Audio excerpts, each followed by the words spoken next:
Hello everyone, welcome back to Rolling Solo. My name is Adam Smith. I'm very excited to be unboxing today some expansions to Fallout Wasteland Warfare, a game which we did a showcase for on the channel, and that showcase entails some unboxing of the original product. There are some differences you'll see here with this grouping of the Institute, but one other thing to make mention is that I did do a getting acclimated tutorial video for Fallout Wasteland Warfare, so you can check that out if you're trying to figure out what this game is all about. There is a fantastic, very well done solo mode added into this game, and it was built from the ground up, not tacked on. I have a lot of experience with it myself, and I can highly recommend it as being a very, very well done tabletop miniature soloable game. So this is something you're going to want to check out, especially if you have a love for the IP as well. Now what you're seeing here in front of you is the core box for the Institute, as well as the Covert operations box and the Synths box. So you've got all three of those going on. These boxes used to have, in prior iterations of Fallout Wasteland Warfare, like the Super Mutants for instance, they used to have the cards as well as the miniatures inside these boxes, but they've changed the way they've packaged them. And when I say they, I mean Modiphius has changed the way they package this stuff. They've taken the cards out of these boxes and housed them in a separate pack that actually relates to whichever of the grouping is of the expansion. So it says right here, Institute Wave Card Expansion Pack. So it has all the cards that can be used along with all of the miniatures. And this is the same for the Raiders expansions that came out prior and things like that. And I believe it's a kind of a going forward type change. So I want to make mention of that in case you start to see the boxes as we open them vary from what you were used to with the original product. So without further ado, we'll flip a couple of these boxes over, maybe one, maybe all of them. Just take a look at the back of the boxes of them, read them out, get a little bit more familiar with what we have here, and then we'll check out the components inside. The Institute are an enigma to most in the wasteland. Are they the synthetic future of humankind, or robotic boogeymen waiting to replace you when you sleep? You decide as you unleash high-tech synths to take over and convert the world of Fallout to your will. So this Wasteland Warfare set contains 32mm scale, high-quality, multi-part resin miniatures with scenic bases. There's going to be some assembly required with this, and they're supplied unpainted, of course. And then you get a breakdown of what those miniatures are inside the box. So 4 times Gen 1 synths, 2 times Gen 2 synths, 1 times Institute scientists, and 1 times Corsair. Also on the box itself, it also shows some of these synths all painted up, so you can get an idea as to how you may want to actually go about getting these things tabletop ready. When you open up the core box, you're going to find these 3 packs of miniatures. We're going to go through each of these one at a time. I'll show them up close. So here's an example of the first miniature out of the box, and you can see here we've got the body and legs attached here on the sprue. A number of other things you'll clip off this sprue, no problem at all. And then you'll go to the scenic base here and plug the feet straight into here. All using super glue is good enough to get this thing in there. Before you do that though, I highly recommend, being that these are resin, that you're going to want to wash them. So you're going to want to put them in almost warm or lukewarm water with some soap, and you're going to want to scrub them with a toothbrush, because you'll see that there are some types of flakes off of the resin itself. So in order to get rid of anything in terms of a coating that's on these resin miniatures, you'll want to actually just put them in some hot water, not extremely hot, just lukewarm like I said, and then just use a toothbrush to scrub them down. It doesn't have to be forever. It's just enough to get that flakage off of the miniatures, and again, it's going to also help with painting later on. This again being resin means that they're going to be very, very high quality looking, and it's also just a good practice with any of these Fallout miniatures. So once you've got these things all off the sprue, then it's a matter of just super gluing them into place. And I'll give you a quick flip of the back here. You can see Bethesda Softworks mentioned on the back bottom of the base, and this is what the detail level looks like for this resin miniature. Over here we have a completely different one to take a look at. A very interesting gun there, kind of like that one. And then the base here, another completely different looking base. Flip this over to the back side. Here is another synth miniature. You can see the detail level on these things is crazy, just down to the smallest little detail on these very, very small miniatures. Look really, really good. And it's only got one arm to attach on this one before you can attach it to the base, so quite easy to assemble. Here is the next synth miniature to put together. This one needs both arms to be attached. The base, again, different. I love that every single miniature has its own very unique looking base to be put on. Plus the poses are always very dynamic. And again, that also allows you, with the arms being detached and placing them on with super glue, to put them in any orientation you wish. And here's the last one of these particular synths. So you can see here there's even a rad roach kind of approaching on this particular piece of terrain. That's pretty cool. And you got one arm here to actually go ahead and slot in on this miniature. I'll go ahead and flip it over so you can see the detail on the back as well. Now this miniature has some pretty cool looking weapons. Not only that, but also look at the base on this thing. It's got this structure built right inside of it. It looks like a drum, almost like an oil drum that's just been buried inside of the dirt. So again, you're looking to paint that's going to look pretty awesome.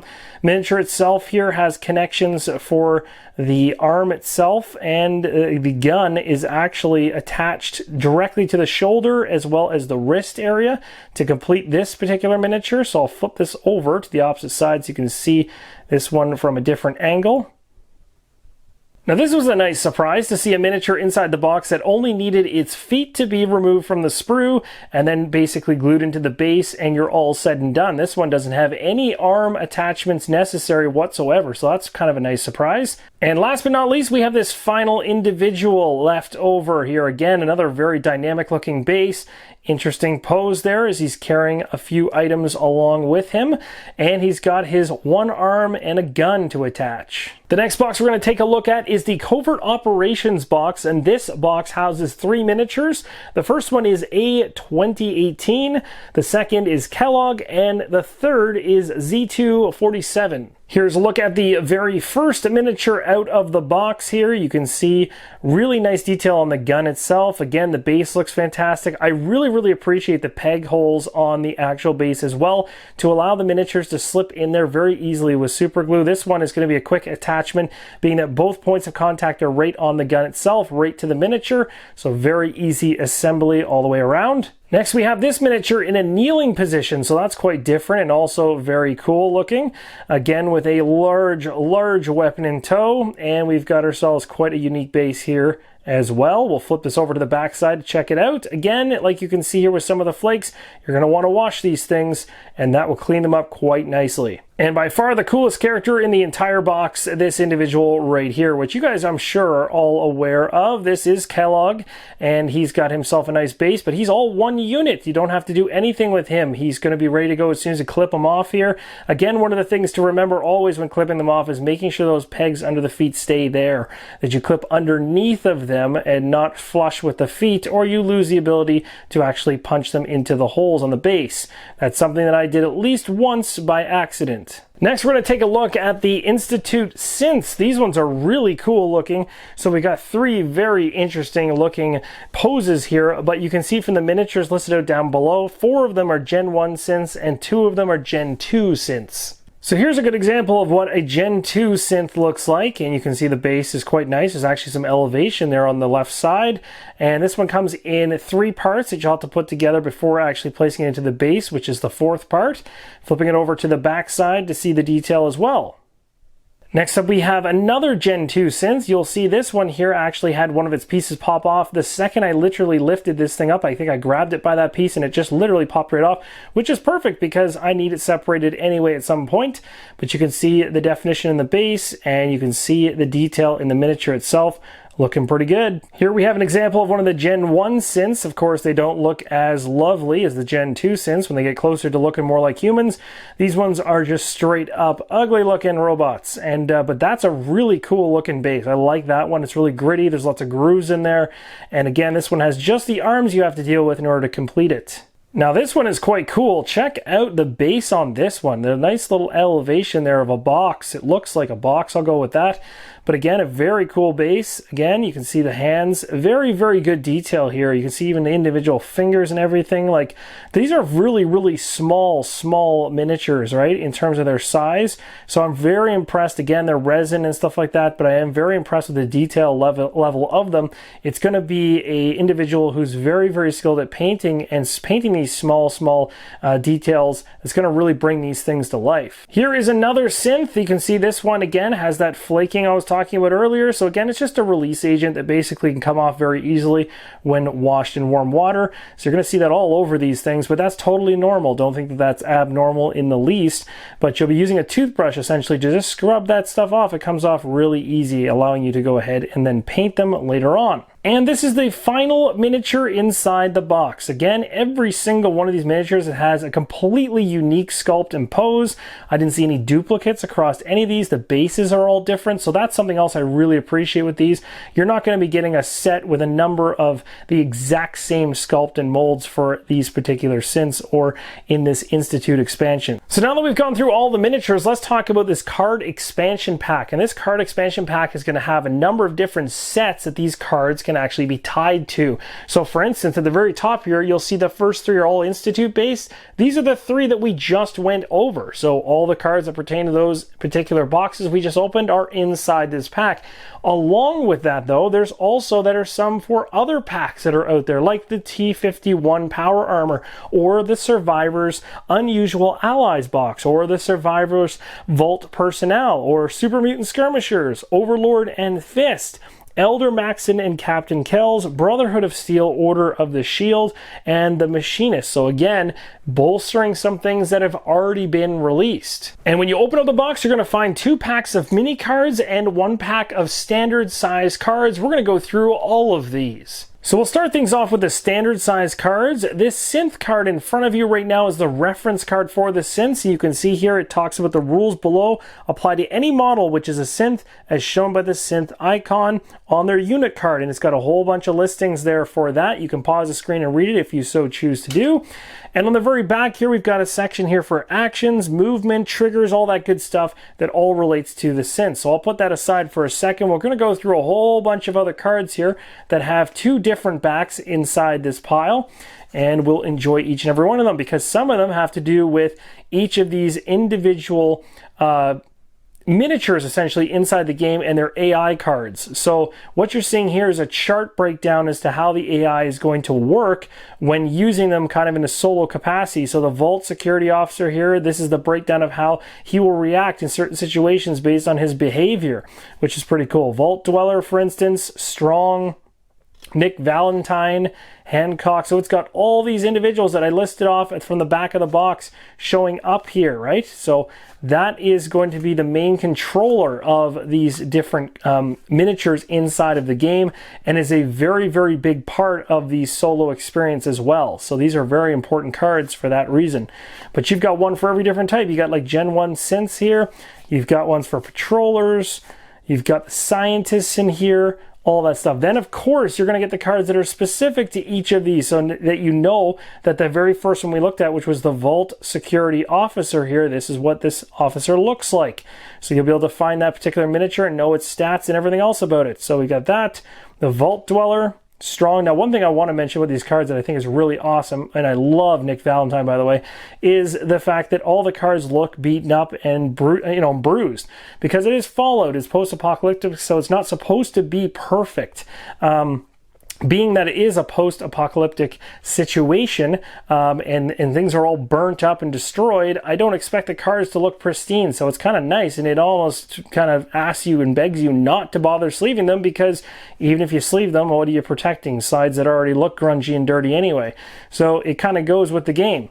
So I did really like that touch. It kind of gave it a little bit of a rough look, which I liked. Definitely thematic for sure. And then of course you got all these wonderful cards. There's Kellogg right there, as we saw during the unboxing. Scientists, Troopers, Patroller. This will help you get your head around. So again, if you're not familiar with anything to do with Fallout, this is going to help you understand which miniatures belong to what name, of course. So that's all the standard cards inside this box. Now this first pack of mini cards appears to be an insane amount of items. Literally the backs are the same for all of them, so I'm not going to go through every single one of those. We'll flip them over though, because these are all the different new items that can be added into the game. So we got like the Impact Exchanger, and you can see here it's got symbolism.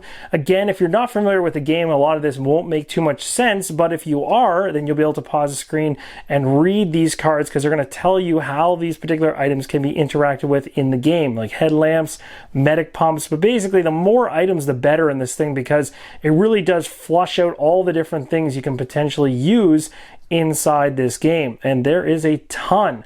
So you got bracers here, rusty knuckles, targeting HUD, recon sensor, the VATS matrix, the jetpack, Tesla coils, bayonets, all kinds of stuff here.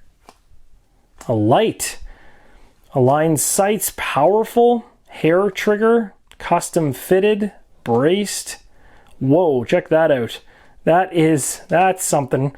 Battered fedora. So again, you're going to find items that you can actually wear and stuff like that. You can see the differences up there in the top left-hand corner of what type of item that they are considered. So you got leg guards here, bladed helmets, things that can actually help you in defense.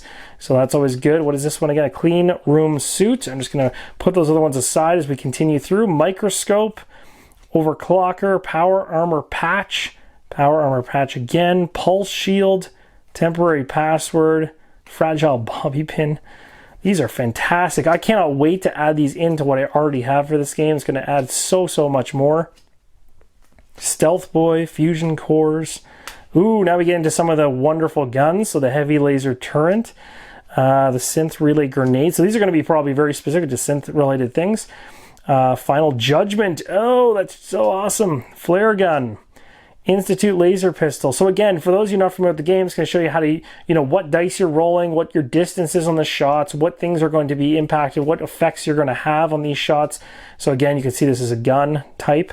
Kellogg's pistol, plasma. So that's again too, that's also really awesome, is that whenever you get these characters involved, you get their specific unique items, just like in the real Fallout game. When you find these guys and you take them down and you search their body and you find exactly the type of weapon they're using, that's kind of the fun of this whole thing.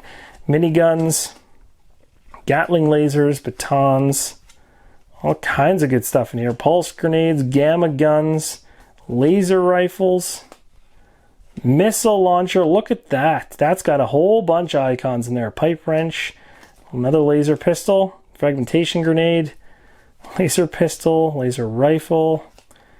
That's just wild. There's so much.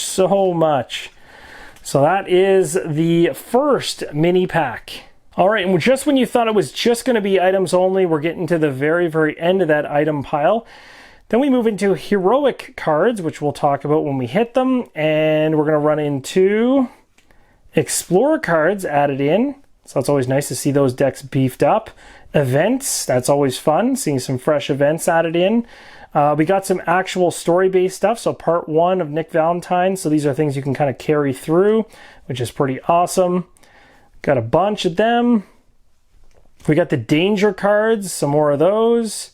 I think that might take us to the end, yes. So let's go ahead and flip these over again. I'll try to see them as I go, but we might have to kind of pause as we go.